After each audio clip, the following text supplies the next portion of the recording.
আব্বা, না কিরে রে মন খারাপ কেন? আব্বা, আমি যে ইউনিভার্সিটিতে ভর্তি পরীক্ষা দিছিলাম না, ওটার আজকে রেজাল্ট বাইর হইছে। আরে পাগল, এগুলো আবার মন খারাপ করতে নাকি? কথায় আছে না, একবার না পারিলে দেখো শতবার। আব্বা, আমি আসলে আরে বললাম তো আমি কোনো মন খারাপ করি নাই। তাছাড়া আমার ছেলে তো আমি চিনি, আমার ছেলে অনেক ভালো ছাত্র, দেখবি সামনে ঠিক হয়ে যাবে। আচ্ছা দাঁড়া, আমি তোর মন ভালো করার ব্যবস্থা করতেছি। এ টাকা রাখ, বন্ধু বান্ধবের আড্ডা মাইরা মনটা চাঙ্গা করে নিয়ে যা। আব্বা, তুমি তো আমার পুরো কথাটা শুনলাই না। আগে আমার এই কথাটা শেষ করতে দাও।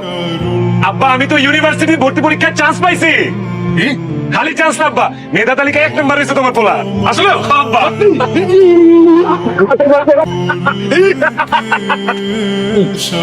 এক কাজ কর, তুই ইস্ত্রি কর, আমি গেলাম আর আইলাম। বল যা।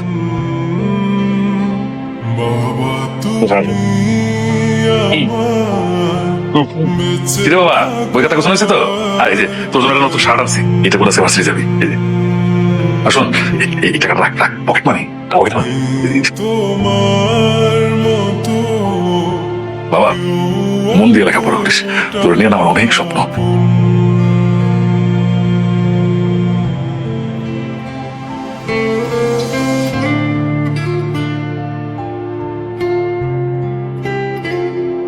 ওকে, ক্লাস তো আমরা করবোই। ক্লাস শুরু করার আগে বিশেষ একজন মানুষের সাথে তোমাদেরকে পরিচয় করে দিচ্ছি। তোমাদেরই ক্লাসমেট। তুমি কেমন? ওর নাম হচ্ছে ফাহমিদ। ও কিন্তু সাধারণ কোনো স্টুডেন্ট না। আমরা প্রতি বছর একজনকে 100% স্কলারশিপ দিই। ও সেই স্কলারশিপে এখানে ভর্তি হয়েছে। ওর যতদিন এই ভার্সিটিতে আছে, ওর সমস্ত লেখাপড়ার খরচ আমরা ফ্রি করে দিচ্ছি, ওর প্রিভিয়াস রেজাল্টের কারণে। মনে রাখবে, ও কিন্তু সব বিষয়ে টপার। এই কারণে ওকে আমরা স্কলারশিপটা দিয়েছি। বছরে একজনই এটা পায়।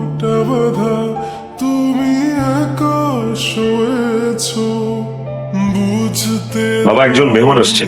আসসালামু আলাইকুম। প্রবীণ। ওয়ালাইকুম সালাম মা।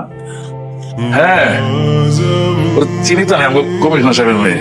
শুনেন, আমার অনেক খিদা পেয়েছে। কি রান্না করেছেন তাড়াতাড়ি দেন। আঙ্কেল, তোমার প্লেট কোথায়? আমার তো প্লেট নাই। নাই মানে, ও আমার হাতেই খায়, আমি ওকে খাইয়ে দিই। এটা কি বললেন আঙ্কেল? এত বড় একটা দামড়া ছেলেকে আপনি খাইয়ে দেন নিজের হাতে?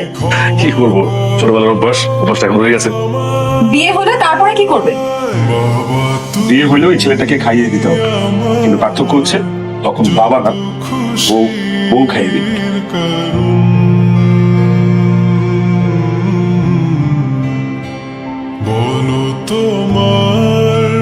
আচ্ছা ভাবে, ওটা সত্যি কথা কত?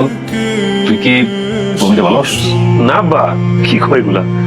জাস্ট ফ্রেন্ড, বন্ধু। আমি কিন্তু তোর মায়ের ভালোবাসা বিয়ে করছিলাম। তাই কোনটা জাস্ট ফ্রেন্ড, কোনটা গার্লফ্রেন্ড, কোনটা ভালোবাসা না, আমি কিন্তু সব বুঝি।